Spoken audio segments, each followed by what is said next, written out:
Personally, a Holocaust survivor as an infant. I barely survived.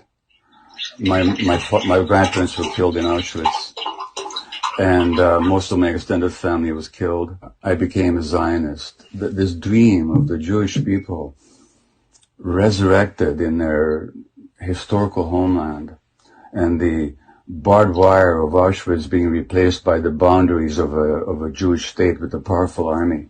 And then I found out that it wasn't exactly like that. That in order to make this Jewish dream a reality, we had to visit a nightmare on the local population.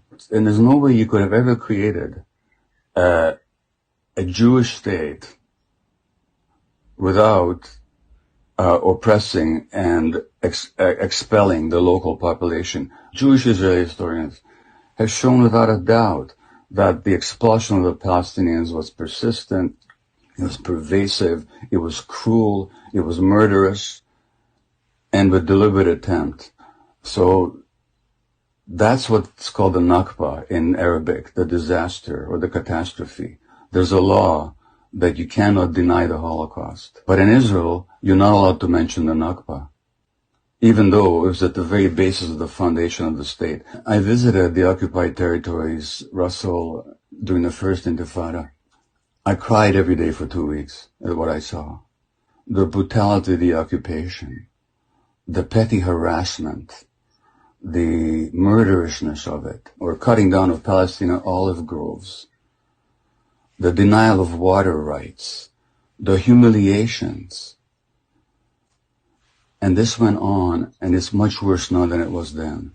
It's the longest ethnic cleansing operation in the 20th and 21st centuries. I could land in Tel Aviv tomorrow and demand citizenship under the law of the right of return. But my Palestinian friend in Vancouver, Hannah Kawas, who was born in Jerusalem, can't even visit. Now, if I have the right of return after 2,000 years, how come Hannah hasn't got the right to return after 70 years? So then you have these miserable people packed into this horrible, people call it the world's largest outdoor prison, which is what it is. You don't have to support Hamas policies to stand up for Palestinian rights. That's a complete falsity. If you take the worst thing you can say about Hamas, multiply it by 1,000 times, and it still will not meet the Israeli repression and killing and dispossession of Palestinians.